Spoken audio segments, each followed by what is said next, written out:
Yo, what up, Street Dogs? Eric Kim. Alright, so some more turbo thoughts for y'all. So,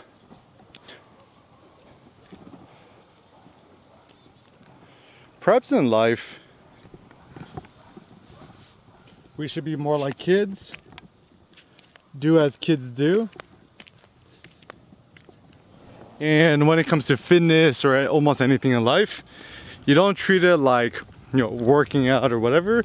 Just treat it like a fun game. So where do we typically make mistakes and where do we go wrong? I think typically the mistake we make in life is we take things far too seriously, and I think it's actually much more fun and interesting is if you approach your life like a kid, right? So kids only play because they find it personally fun and interesting to themselves. They don't really care for what other people think. And actually, as a consequence, it ends up becoming much more fun, enjoyable, interesting, and memorable for the kids. And so when it comes to anything in your life, maybe just do it more in a spirit of fun. Because I don't know. I think we adults, we just take everything in life far too seriously, and as a consequence, life is just not fun anymore. I mean, I have a new theory. Is I call this barbell friendship.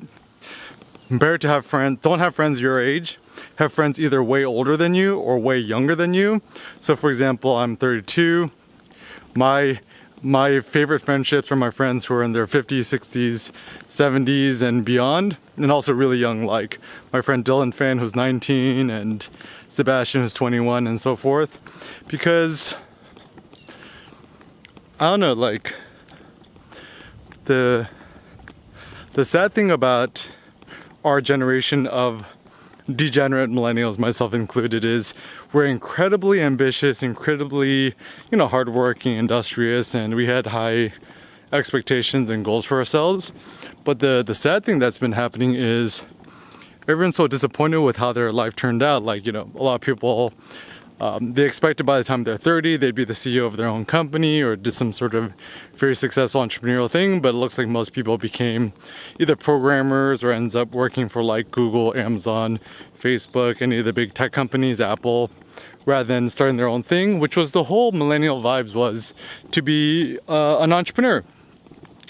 And you think about it, if you think entrepreneur as being like a risk taker or risk bearer, kids are actually the most entrepreneurial creatures around. Kids, they don't have preconceived notions. They just kind of do what's fun and interesting for themselves. And typically, when a kid dumps to something, they don't really even need affirmation. This is like something that adults do onto kids, which I think is really bad, is they're always affirming kids for doing a good job on doing X, Y, and Z. But then it rewires and programs them in a bad way where they're only doing certain things just to please their parents and get affirmation. And as a consequence, they don't learn how to do things on their own, do things for themselves. So it does seem that, society is just a tool to domesticate children. And what happens once kids grow up and become adults, they're just becoming like a bunch of like herd animals or a bunch of sheeple or cows or whatever. So a better, more robust goal is to unplug yourself from the matrix. And as a consequence, it seems like life is far more fun when you take it like a kid. You just learn how to play. And there's a nice Picasso quote is, all children are born artists. The problem is how they could retain their childlike curiosity and artistry as they get older. Because adults, like, we all have an inner child within ourselves, and then the goal is to let it out. So play with more kids. It's kind of funny, like when they're bored, they don't pretend to be interested, they just kind of run away, and so all of society, we're just trying to get kids to sit down, shut up, and pay attention. But maybe the true spirit of the child is to be more like, kind of like a wild beast or a wild animal. And I think in a lot of regards that's a good thing. A society with passive children is kind of boring and uninteresting. I think it's going to be far more interesting if you allow yourself to be a beast, you allow yourself to be a wild animal, follow your own gut, And so at the end of the day, when in doubt, become more childlike.